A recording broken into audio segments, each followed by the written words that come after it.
Hey up, tonight I go nuts with the rivets before you lot make a bolt for the door. Ha ha!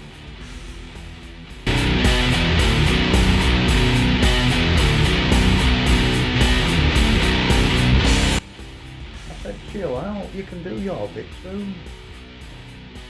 I always do the beginning at the end, so I know what I'm talking about. Clear off and find something else to do for a bit. Oh, hey up! Welcome, thanks for popping round. I'm Garzinski, this is Rivets and Dacker, and you are in for a treat. On tonight's show, I'm going to show you how I apply the rivets that I made with the RP Tools punch and die sets that I showed you in the first episode. A collaboration between Brutal but Cunning Gar and Cunning but Brutal Gar. We've had to put our heads together for this, the pair of us. Brutal but Cunning's been doing all the rivets, making them, attaching them, and Cunning but Brutal's been trying to film it for your viewing pleasure. Split my head in two. Anyway, just a quick shout out or two before we get onto the main bit. Scania, Plastic Crack Gaming, his hangout, live hobby hangout with Roxy the Riveter the other night, special guest.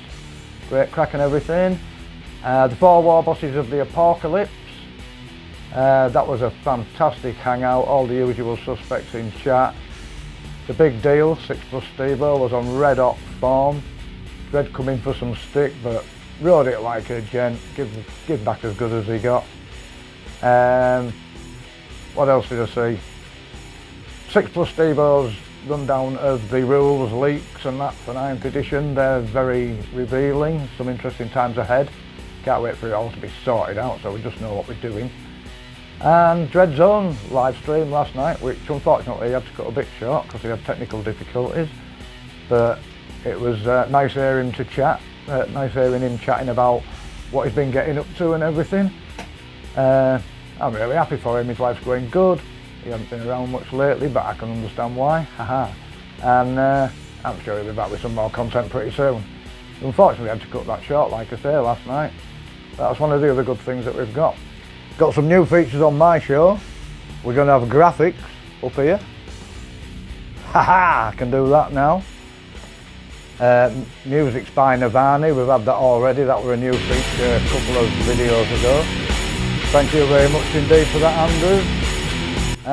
We're going to have a guest presenter for one night only, my mate Dreadful from Dreadful Wag Gaming.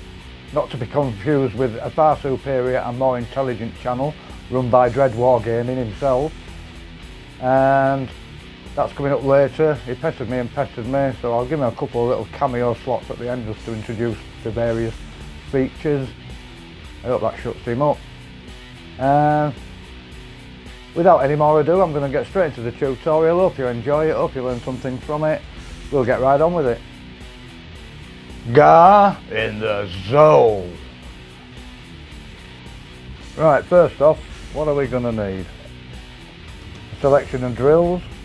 You got a 1.5, a 1.2, a 1mm and a 0.5 of a mil, I think.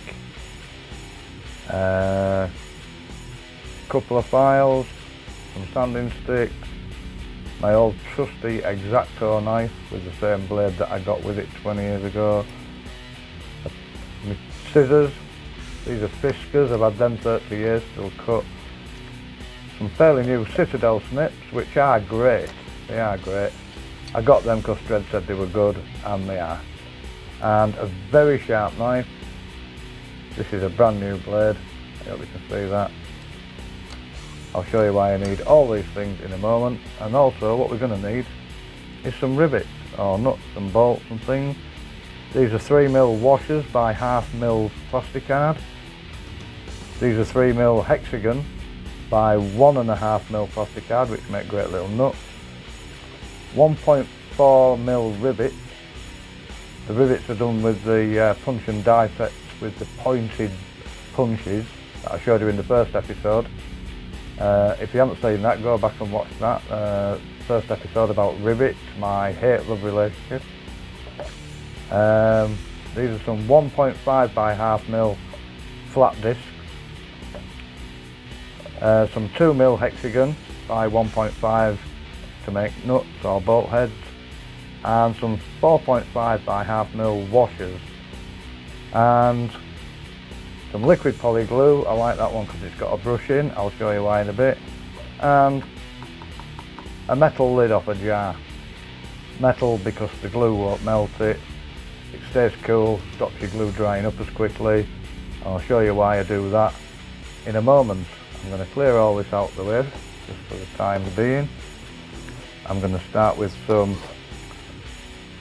3mm flat washers, and what else are we going to need? It's something to do them on.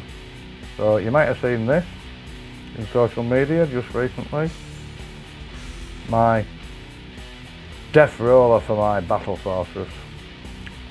I'll show you why I made this now. Remember in the first episode I showed you these that I got? These are Puppets War. Fantastic little rollers. I bought two. One's up for a free prize giveaway when we reach 150 subs. We're going to stick everybody who made a comment on the subs video in a hat and pull out the winner. My missus, God bless her, of nail boots, is going to kindly do that for me. So everyone who made a comment on the 100 subscriber prize giveaway video will get put in the hat with a chance to win one of these. When I got these, I was going to put two side by side for my battle fortress, but they are a little bit small, so I decided to use this for something else, give the other one away as a prize, and make this one. See the difference? So we'll put the Puppets War one away. This purpose of this video is to show you how to get from this stage, which you can all get to. This is just bits of stuff out the bit box, glued together. Somebody said, what's it made of? It's made of two of these. You've all seen these. That's lead solder. The actual reel, the plastic reel, is what I've made this out of, two of them. The ones inside the death roller are green because they were lead-free solder. This is hardcore, full of lead solder, but I use this for making pipes and exhaust and things like that. But two of those reels, glued end to end, wrapped in plastic card, lots of other stuff. These wooden things, bits of bamboo chopsticks. We've had them in drawer for years, we never use them because no one knows how to. These are from the round end, these are from the square end, and they're easy to carve up and use for stuff like this. Plastic card, some bits of copper sheeting. So what I'm going to show you in tonight's video is how to get from that to that. So coming right up, we'll start with the first process. Put these out the way. I'm not going to be using all these tools for this tonight. So what we do, get a few of them out. I think it was Scania said, why don't you store those all in one of them boxes with the compartments? I did that to start with. It was a pain getting them out. Because they're in separate, they don't get mixed up. But thanks for the tip, Scar. Right, the reason we need this is to pick them up with. And the reason we need this is for the glue. What I did with this about 25 minutes ago, you can see by the little bit of shine on it, I gave it a coat of the poly glue with the brush in the bottle. This sticks to everything. Sticks to that metal washer, sticks to everything. It gives you a great surface to prime on. In fact, you can paint straight on that. But what it does is it binds all the pieces together as well. I initially made this using 2-part super glue because I like the speed of it. This stuff that you can get from Screwfix, it's what joiners use to glue miters together. These are from Screwfix, you can get it from all over the place. B&Q don't do it because it's hazardous to your health apparently. So all this is put together with that, and in certain areas it'll have squeezed out and it'll be on the plastic. Paint doesn't like sticking to it, but give it a coat of this and it's alright. So I've given all that one little coat. Yeah, you see the shine of the glue. It gives it a good surface for the rivets to stick on and they'll never get knocked off again. So we're going to start with the washers for the nuts on the dags, and for that we're going to use 3mm by 1/2 mm thick plasticard washers. I hope you can see this. They've got an up and a down. Where you can see the white ring around the outside edge, that's the top edge. The other side's really flat, that's got a slight bevel on it. Can you see that? Probably not. But that's why you need your sharp knife to pick them up with. I'll just pop that down a moment. I'll put that out of the way so I don't knock it over in a second. Trying to keep everything in shot, as they say. All I do is put a couple of brush strokes of that on the metal lid.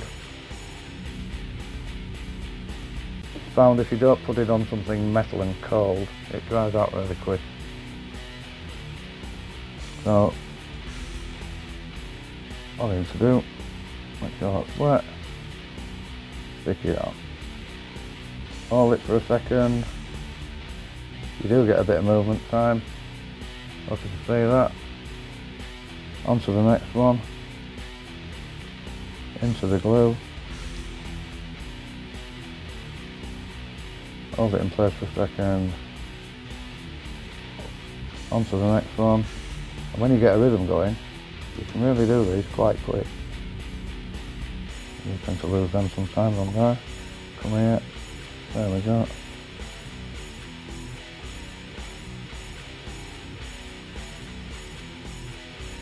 I'll pick something up.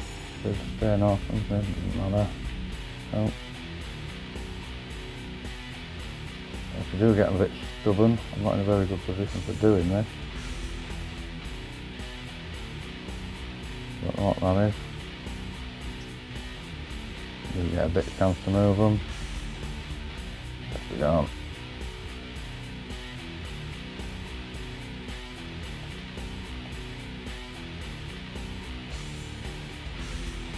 And because there's glue already on them, the fresh glue activates the old glue and makes a really good strong bond. I'll just do one or two more of those. Because I've got this lamp burning me here, this glue's drying out quite rapidly.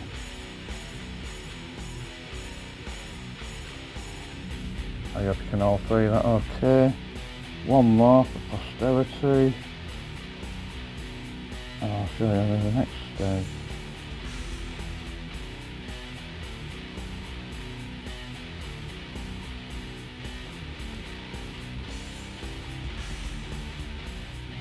Stage 1.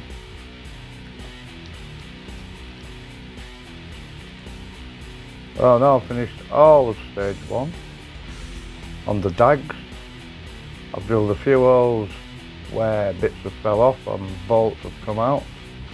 That's why I needed the drills. I've done the same. Come into focus. I hope you can see that. I've done the same on that side of the bracket that the dags are held together with. And we'll move on to the bolts. Those washers were made out of 3mm by 1/2 mm thick plastic card. All the bolts are 1.5 mm thick plastic card. These are 2mm to go on the 3mm, and I think you'll agree the effect does look really quite good. So we'll put a few of these on, same skim.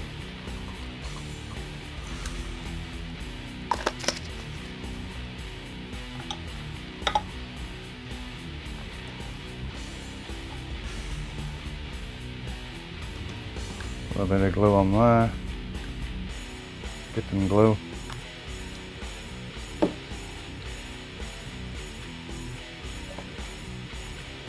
Get my lever ready, dip them in.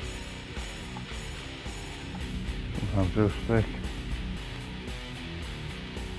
Into focus. Hold them on for a few seconds. Make sure they're in the middle. There we can see that. And then we give them a little press. Final adjustment. Leave them alone.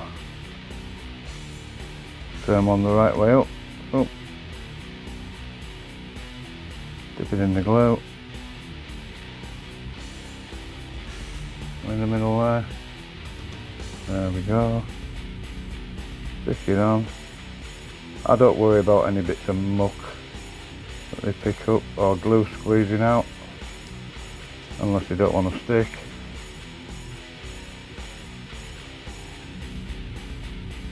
Because they're all going to be rusted up anyway, these. Just have a quick check.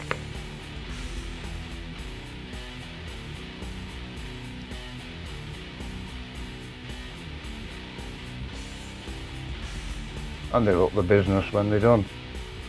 So I'm going to finish off doing those. I'm going to put the washers on these parts for the larger ones, and then I'll come back to you. Hey up. While Brutal but Cunning is off making rivets and bolts and nuts and washers and things and hammering them onto death roller, Cunning but Brutal is going to show you the tools that he's making them with. These feature in my first ever YouTube episode 1 video. I do a full review on these, but just a quick overview. Since I started using these, the collector tray that these go into, and they collect all the punchings that you make. This, I've stuck a bit of non-slip rubber matting on the bottom with a bit of double-sided tape, just so it stays where it is when I'm making the rivet. And these are all colour coded, all the punches are colour coded for each die plate. So I've used a highlighter pen just to colour these in, mainly so I don't get mixed up. That one I've left clear because these are black and white. That's just for me. You can make all manner of things with these. I do urge you to go and watch the first video. I'll leave a link in the description where I do a complete review of these. They're made by RP Tools, an East European company. They are fantastic. They have helped immensely with keeping me going in the hobby, because now I don't mind making rivets at all. I used to hate doing it. So give them a check out. They are expensive, but if you're seriously into scratch building, they are worth the money. So check them out. I'm not getting paid anything for promoting them. I'm promoting them because they are good. They do other things as well. Go and check out the website. If you do decide you want any of these, tell them Garzinski from Rivets and Dackers sent you, and maybe I might get a couple of kickbacks, you never know, do you? So let's see what Brutal but Cunning's done with the death roller. Well, Brutal but Cunning has been finishing off the death roller. I hope you can all see that okay. Try and get my other hand in here. You won't believe the setup I'm working in here. Sorry about the glare. That's because of the glue. Once you've finished each stage, like the first stage of these was the 3mm washer, do all of the same things on each stage, and then give them a little coat of the glue. That'll bind them on. If you try and do washer, nut and stud to get this bolt effect all in one go, they'll start sliding about. So finish one process, give them a little coat of the glue again, That'll give it a good prime for the next bit. And what I do is I pre-prime a small area, decide what rivets and things I'm going to put on it. I give it 10 minutes to just let it cure a little bit, and that gives you a good tacky surface. It really gets over the rivets when you put them on.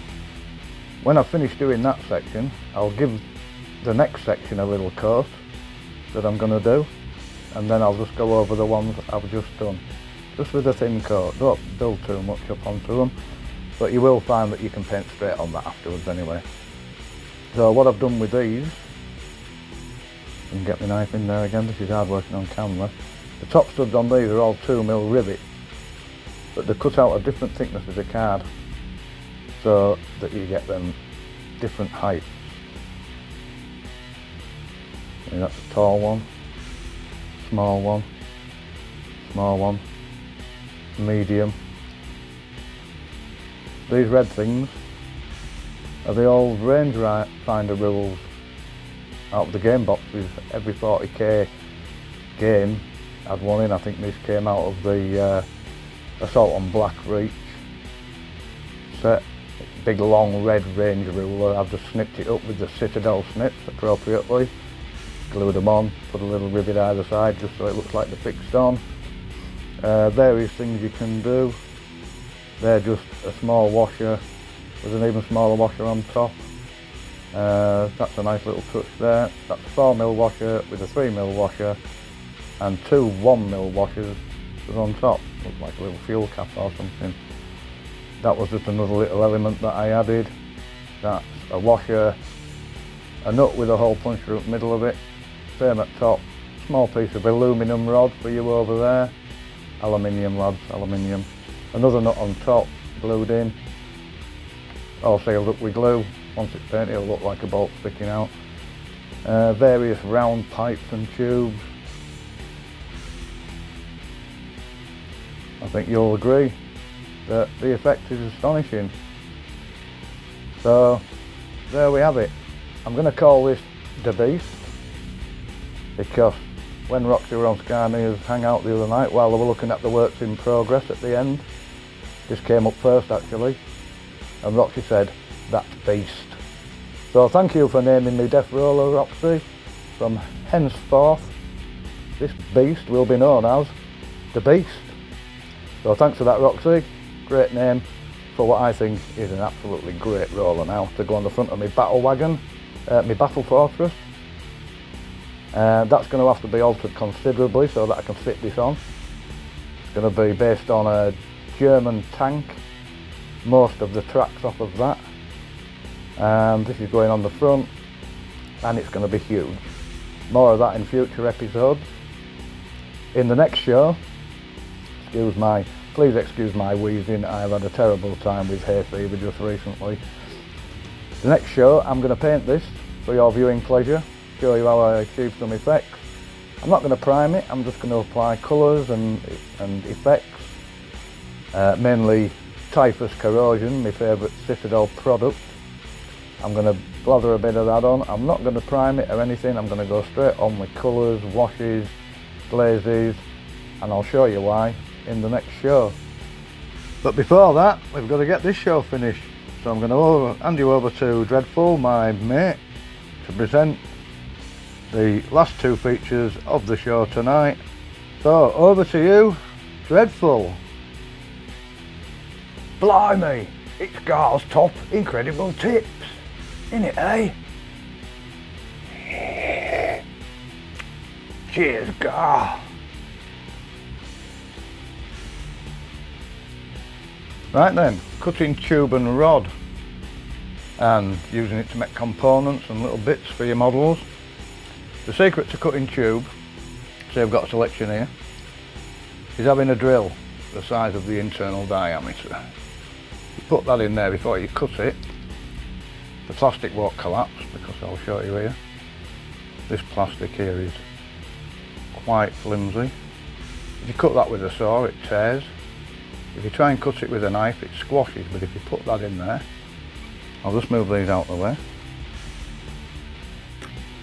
Grab your trusty X-Acto. I've just tickled that one up a little bit with the abrasive sharpener thing that I've got. Decide where you want it to be. I'll just tell you about this. I've drilled holes in this already because it's going to be part of an exhaust.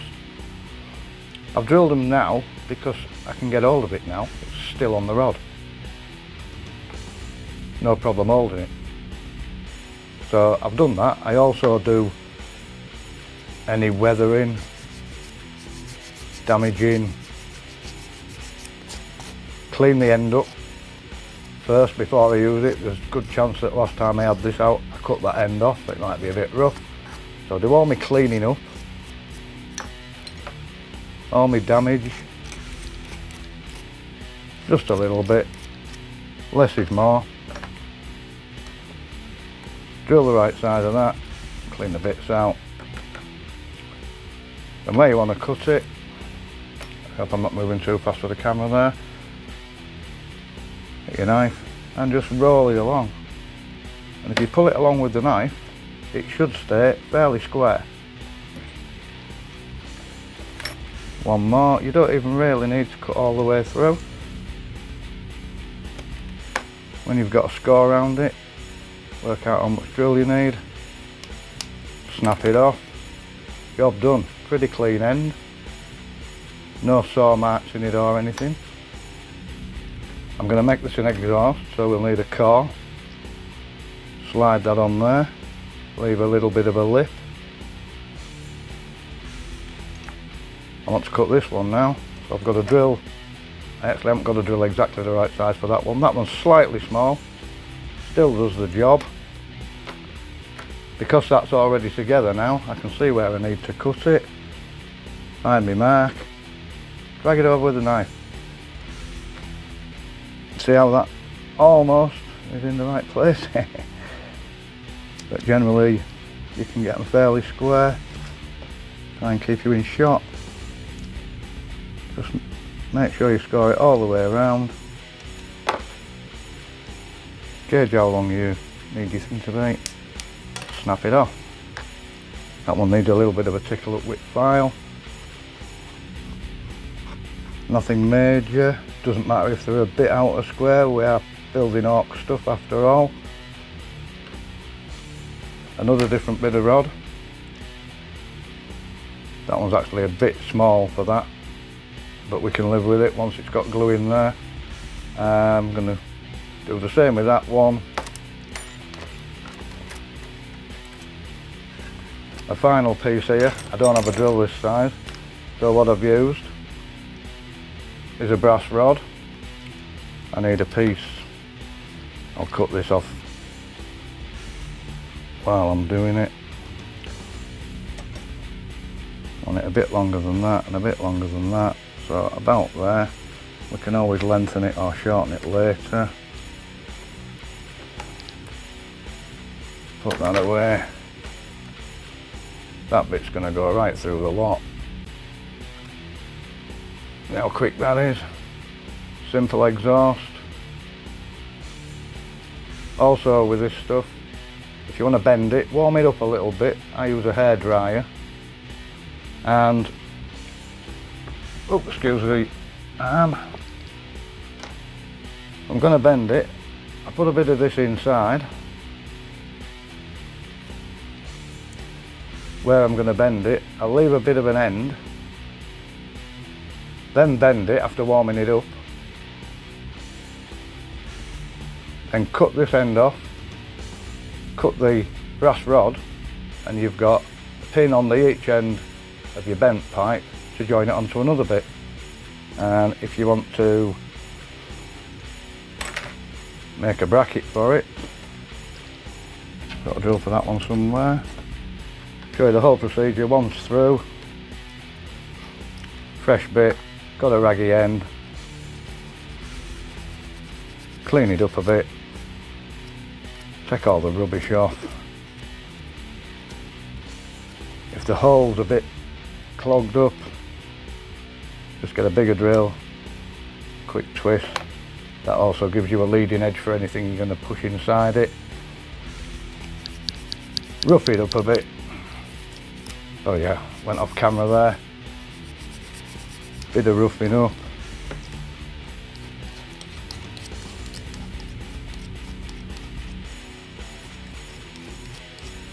bit of damage. Make it nice and okay, get the bits off. Stick your drill down the middle, that's the wrong drill. Stick your drill down the middle. I've forgotten what I was making here, but grab your knife. Decide that long will do.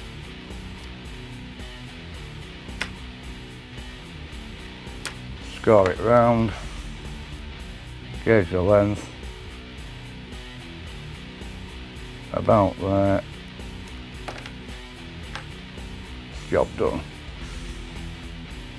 I've got a bit of angle here. Now say I wanted to make some little brackets out of this. I've actually made some on the roller, I'll just show you. This was my finishing touch on the roller. I'll point it with the knife. These little brackets here, holding on this bit of cog. I don't know if you can see that alright. They're just made out of this angled styrene rod. Now you could go straight ahead. I've already cut some off this end, so you see I've already weathered the end. Not very good lighting, if I can just get that around a bit different. But I've already damaged up, weathered the end, sanded it and everything. I'll clean the end up. Do all that before you cut one off. Then while it's real tiny and fiddly, you've only got one little bit of cleaning up to do. I snip this stuff off with these.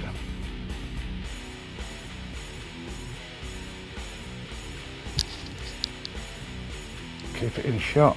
I'm having a lot of difficulty here with the camera in my face. Now it's tiny like this and hard to get hold of. You've only got that one last bit to worry about. To clean the end up. Instead of all of it. Because you've already done 90% of it while it's still on the rod. So that's how I made them little brackets.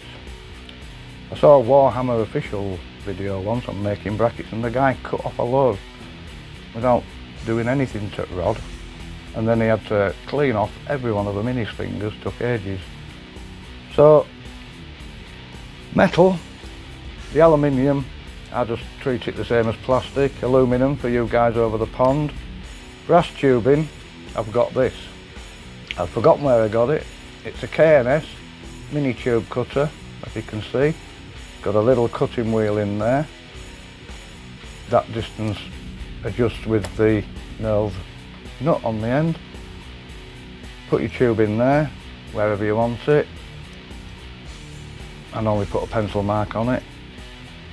Tighten it up so it just nips it.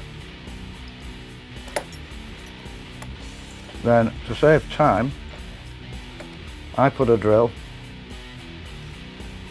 the same size inside it. That stops the cutter collapsing the tube, and all you do is spin that round, tighten it up, spin it round, tighten it up, spin it round. Well, the drill bit stops that collapsing. You don't even have to cut it all the way through. Same as the plastic ones. Find out how long it is, mark it with your thumb, stick it back in, a little bit of wiggle, snaps it off. That's the end I've just cut. Just get a drill bigger than the hole, go around like that, just cleans any burrs off. Sanding stick, just spin that round in your fingers and run the stick on that edge. All cleaned up, ready to go. So there you are, cutting tube and rod, the easy way, the quick way. I don't use a saw on most things because it wastes material, especially now I've got them punches. I don't drill holes in things anymore, I punch holes in them and keep the punch-ins for rivets. I hope you've got something out of that. If one person's learned anything from any one of my videos, I'll be happy anyway. So I'm going to hand you back over to Dreadful to introduce the next bit, which will be all to do with what I've received in the post since I last saw you. So take it away, Dreadful. Bleatings, noise and zits. Up next, what has arrived at Gar's house? In it, eh? Well, I hope you've enjoyed the show. I hope you've got something out of the tutorial. I hope you like new features. My mate Dread, he won't be coming back. I'm just going to show you what's arrived at my house. First off was this, the glue that I used to put the rivets on. I've waited for that. In fact, sorry, I waited for some glue. I've been waiting for a Revel, the ones in the blue bottle with the hypodermic thing. I've been waiting for that for about 10 weeks, along with some brass rod that holds all my tank tracks together. That still isn't here. The company that I'm buying them off is having trouble with their suppliers. I ordered this. I actually got this next day. And at the same time I got this, which is just the same stuff but a bigger bottle, but it's got no brush in it. So when the other one's empty, I'll top it up with this. That were just necessities. Because the postage were going to be too much for 2 bottles of glue, I convinced the missus that it'd be ideal if I got this at the same time to get free postage. So I'm going to do this here. I hope you can see that. I'm going to have to stand up. There you go. I've got this one because it doesn't actually show you on the thing, but the turret at the back is longer to accommodate the bigger gun. It's basically the Sherman tank chassis. I'm going to use it for the turret. I'm going to use the tracks for something else. The turret is probably going to be for the Scorcher turret on the fire truck. So that's coming up in a future episode. That's one thing. And the other thing, stuff everywhere here. The first purchase of anything Games Workshop that I've made for a while. They're nearly going out of print apparently, so I got one quick, and it's a Baal Predator, a beaky box. But the reason I got this is because, remember I showed you me Cromlech Mega Knobs, the Space Hulk? Well, in some of the games in Space Hulk, you need 2 squads, and one member in each squad is armed with an assault cannon on the Space Marine rules. So I'm going to use these, because I buggered the other one up trying to convert it, the Spellcrow one that I got. I'm going to use these for the 2 assault cannon guys. I'm going to use the turret on my Battle Fortress, and I'll probably just use the beaky box. I don't know, maybe it's a bit of terrain or scenery, scatter terrain, erect vehicle in the middle of the battlefield. It won't get used for much else, I don't think. I've got loads of beaky box chassis, so there'll probably quite a few of them will end up as wreckage. So that's what arrived at Gar's house in the last couple of weeks. I hope you've enjoyed the show. I'm going to call it a day there. I don't want these to be too long, these shows, kind of keep them around 40-45 minutes. So thanks for dropping by. I hope you've had a good time. Please share, like, subscribe, all that business, and I'll see you next time.